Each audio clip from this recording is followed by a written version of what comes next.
Hello बच्चों, तो कैसी चल रही है आप सभी की एग्जाम की तैयारी। सर्दी बहुत ज़्यादा है ना। हाँ सर, सर्दी बहुत ज़्यादा है सर। आज 3 जनवरी हो गई सर। सर्दी है लेकिन सर हम पढ़ेंगे। आपने कहा था सर पढ़ना है, मुझे पढ़ना है क्योंकि मुझे रिजल्ट लाना है सर। मुझे मम्मी पापा के हालात दिख रहे हैं, वो कैसे मुझे पढ़ा रहे हैं सर। मुझे पढ़ना है, मुझे रिजल्ट लाना है। लाओ, ये चीज़ अगर दिमाग में 24 घंटे चलती रहेगी तो तुम्हारा रिजल्ट सच में बहुत बेहतर रहेगा। ठीक है, तो बच्चों आज फिर मैं हाजिर हूं आप सभी के लिए इंपॉर्टेंट क्वेश्चंस की सीरीज के साथ। ठीक है, जैसे कि आप जानते हैं मेटल एंड नॉन मेटल्स की मैं टॉप इंपॉर्टेंट क्वेश्चन को यहां पर सॉल्व करा रहा हूं। ठीक है, तो मेटल एंड नॉन मेटल का ये है लेक्चर नंबर 4। इससे पहले मैंने मेटल एंड नॉन मेटल के 3 लेक्चर मतलब 3 वीडियो बनाए हैं जिसमें मैंने बहुत अच्छी अच्छी क्वेश्चंस को सॉल्व कराया है। ठीक है, साथ में क्वेश्चन के साथ मैंने कॉन्सेप्ट भी क्लियर किया है। अगर आपने वो वीडियो नहीं देखी है तो भैया लिंक डिस्क्रिप्शन में, वहां से जाके देख लो। Acid base and salt, chemical equation, ठीक है, metal and non metal, carbon compound, कोई भी टॉपिक अगर आपको नहीं आता है तो वो टॉपिक साथ में बायोलॉजी की क्लासेस लिख दो, टॉपिक आ जाएगा। ठीक है, क्वेश्चन प्रैक्टिस करने को होंगे तो वो भी आ जाएंगे। लाइट रिफ्लेक्शन और रिफ्रैक्शन, इलेक्ट्रिसिटी, कोई सा भी टॉपिक अगर आपने नहीं पढ़ा है तो आप हमारी प्लेलिस्ट में जा सकते हैं, या फिर आप कोई भी टॉपिक साथ में बायोलॉजी की क्लासेस लिख सकते हैं तो मेरी वीडियोस आ जाएंगी, आप वहां से देख सकते हो। ठीक है, समझ में अगर मेरी वीडियो आती है तो क्या कर सकते हैं। और जो भी टॉपिक अभी तक मैंने आपको नहीं पढ़ाया तो कमेंट बॉक्स में बता देना, उस टॉपिक पे भी मैं डिटेल वीडियो बना दूंगा जिससे आपका वो टॉपिक भी क्लियर हो जाए। ठीक है, तो आज बच्चों जो लेक्चर होने वाला है, बेसिकली मैंने क्या किया है, आज जो क्वेश्चन सेलेक्ट किए हैं वो है रोस्टिंग और कैल्सिनेशन पे बेस्ड। ठीक है, ये टॉपिक इंपॉर्टेंट है और पेपर में यहां से क्वेश्चंस बनते हैं। तो पहले मैं कॉन्सेप्ट को क्लियर करूंगा, उसके बाद आगे के क्वेश्चंस को प्रैक्टिस कराऊंगा। ठीक है, बहुत अच्छे क्वेश्चंस हैं। पहले कॉन्सेप्ट समझ लो, कॉन्सेप्ट समझ में आ गया, मैं गारंटी देता हूं कि यूं चुटकियों में क्वेश्चन सॉल्व कर दोगे। ठीक है, तो स्टार्ट करते हैं। तो कॉपी पेन निकाल लो और सबसे पहले कंबल से बाहर आओ। सर सर्दी बहुत है सर, आलस त्यागो, मैं भी तो खड़े होके पढ़ा रहा हूं ना। ठीक, जल्दी आओ, कंबल से बाहर आओ बच्चों, ऐसे नहीं चलेगा। ठीक है, तो सबसे पहले बात करते हैं बच्चों रोस्टिंग। ठीक है, फिर बात करते हैं कैल्सिनेशन की। बच्चों जो रोस्टिंग होगा वो हमेशा प्रेजेंस ऑफ ऑक्सीजन होगा, मतलब ऑक्सीजन की प्रेजेंस में होगा। ठीक, और इसके लिए, और कैल्सिनेशन क्या होगा, in the absence of oxygen होगा। सही है ना, एब्सेंस ऑफ ऑक्सीजन। ये हमेशा बच्चों it is done with the help of sulphide और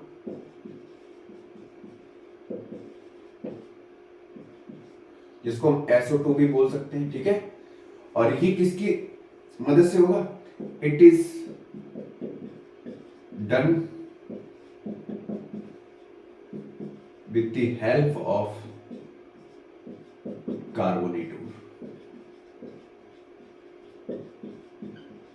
ठीक है, CO2 बोल दो, कुछ भी बोल दो। ठीक, फिर से बता रहा हूं, रोस्टिंग हमेशा ऑक्सीजन की प्रेजेंस में होगा और इसके लिए किस और की रिक्वायरमेंट पड़ेगी, सल्फाइड और की। ठीक है, कैल्सिनेशन हमेशा ऑक्सीजन के एब्सेंस में होगा, इसके लिए किस और की रिक्वायरमेंट पड़ेगी, कार्बोनेट और की। ठीक है, इसके लिए रिएक्शन कौन सी हो जाएगी बच्चों, इसके लिए रिएक्शन हो जाएगी 2ZnS plus 3O2 gives out, क्या हो जाएगा, 2ZnO, चेक कर लो एक बार, 2ZnO प्लस 2SO2। बैलेंस है या नहीं है, देखो इधर ऑक्सीजन कितने हैं 6, इधर कितने हैं 2 और 4 6, जिंक 2, ठीक है, एस कितना है, सही है, बैलेंस है ना।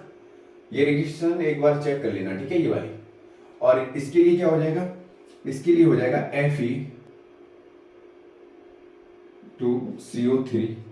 ठीक है, अगर इसको हीट करेंगे तो क्या आ जाएगा, ये आएगा Fe2 होगा या FeCO3 होगा, बताओ, Fe2 होगा या FeCO3 होगा ना, सॉरी बच्चों, FeCO3, ये हो जाएगा FeO।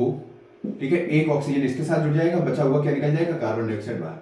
समझ में आ गया, ये किसके लिए, किसकी रिएक्शन होगी, कैल्सिनेशन की।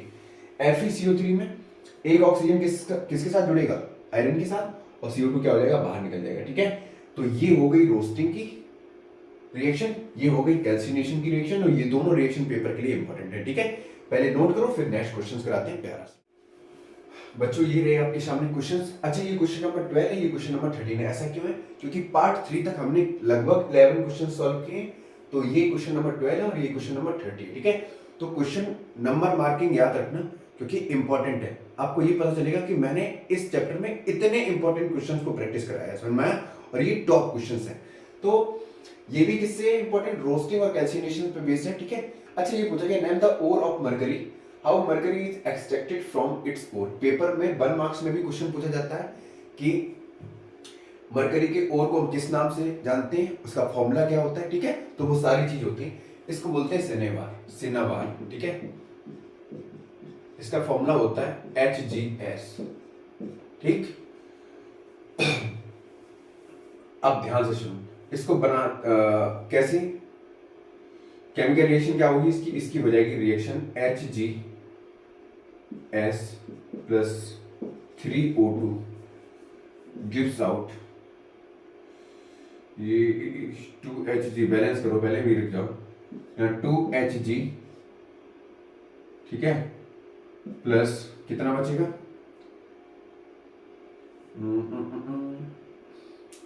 2SO2।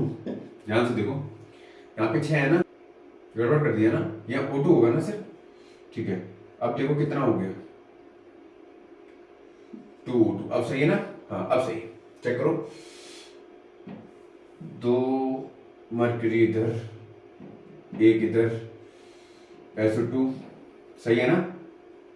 बैलेंस हो गया। ठीक है, ये हो गई रिएक्शन इसकी। अब देखो याद रखना, मरकरी को स्पेलिंग मरकरी को हम प्योरीफाई करते हैं with the help of distillation process. ठीक है, याद रखना। ठीक है, क्लियर हो गया? तो ये सबसे पहली चीज, क्वेश्चन यहां से आता है कि इसका केमिकल नेम क्या होता है। जैसे ये हो गया HgS केमिकल फॉर्मूला। ठीक, इसको एक्सट्रैक्ट कहां से करते हैं, किसकी मदद से करते हैं? रोस्टिंग की मदद से। ठीक है, यहाँ पे क्या करते हैं? रोस्टिंग करते हैं, क्योंकि रोस्टिंग हमेशा किसकी प्रेजेंस में होती है? सल्फाइड ओर की प्रेजेंस में। समझ में आया? क्लियर हो गया ये वाला क्वेश्चन? ठीक, नेक्स्ट क्वेश्चन है how copper obtain from Cu2S। ठीक है, तो पहली चीज यहां पर भी करते हैं, रोस्टिंग लिखते हैं पहले। पहला तो प्रोसेस हो जाएगा इसमें रोस्टिंग। ठीक है, रोस्टिंग से समझते हैं, तो Cu2S साथ में 3O2, रिएक्शन क्या बनेगी इसकी? ये बनेगी Cu2O प्लस SO2। अब यहां पर देखो कितने हैं, यहां पर 6 हैं, ये कितने हो गए? यहां पर सल्फाइड कितने लेंगे? SO2 2, यहां पर 2 लगाओ और यहां पर भी 2 लगाओ। अब देखो कितना हो गया। अब बैलेंस देखो, यहां पर कितने हैं? 2 2 4। ठीक है, ये सल्फर कितना है? 2। ठीक है, ऑक्सीजन कितने हैं? 6, तो 2 और 4 6। देखो बैलेंस है या नहीं? केमिकल रिएक्शन चेक करो, बैलेंस है या नहीं। ठीक, अब देखो यहां पर, तो ये तो हो गया पहला तरीका। दूसरा होता है इसका सेल्फ रिडक्शन। ठीक है, क्या होता है? Self reduction. सेल्फ रिडक्शन वाला चेक करते हैं। सेल्फ रिडक्शन में क्या लेंगे? सेम लेंगे। पहले होगा Cu2S प्लस 2Cu2O। ठीक, इसको हीट करो, तो देखो कॉपर कितने हैं? 2 2 4 और 2 6, तो ये हो जाएगा 6Cu और प्लस बच कितना गया? SO2। ठीक है, क्या बच गया साथ में? SO2। ठीक, समझ में आया? कॉपर कितने थे? 2 2 2 4 और 2 6, यहां पर 6Cu प्लस SO2। ठीक है, ये था सेल्फ रिडक्शन मेथड, नोट कर लो। बच्चों ये क्वेश्चन बहुत इंपॉर्टेंट है, ठीक है, इस पर प्लस मार्क्स कर लो। मतलब जितने भी मैंने अभी क्वेश्चंस कराए वो सभी इंपॉर्टेंट है, लेकिन ये 2 नंबर में क्वेश्चन आपके लिए बहुत ज्यादा इंपॉर्टेंट है और आपको कहीं ना कहीं ये पेपर में मिलने वाला है, ठीक है। इस क्वेश्चन को समझते हैं क्या है, बहुत इजी है। ये पूछा गया, explain why calcium metal after reacting with water start floating on its surface, also right the chemical equation. अब बच्चों कैल्शियम अगर हैवी वाटर के साथ रिएक्शन करेगा जो होता है 2H2OO H2O सॉरी, ठीक है, तो यहां पर क्या हो जाएगा, देखो ये बनाएगा CaOH का होल ट्वाइस, ठीक है, और साथ में क्या निकलेगी, हाइड्रोजन गैस, ठीक। अब बच्चों जो हाइड्रोजन गैस के बबल्स होंगे, ठीक है, हाइड्रोजन गैस के क्या होंगे, बबल्स होंगे। ये बबल्स क्या करेंगे, कैल्शियम के सरफेस पे, ठीक है, कैल्शियम की सरफेस पे क्या हो जाएंगे, अटैच हो जाएंगे, ठीक है, जिसकी वजह से ये क्या करेगा, वाटर सरफेस पे क्या करेगा, फ्लोट करेगा, वाटर सरफेस पे क्या करेगा, फ्लोट करेगा, फ्लोट करेगा। समझ में आया, कॉन्सेप्ट क्लियर हो गया।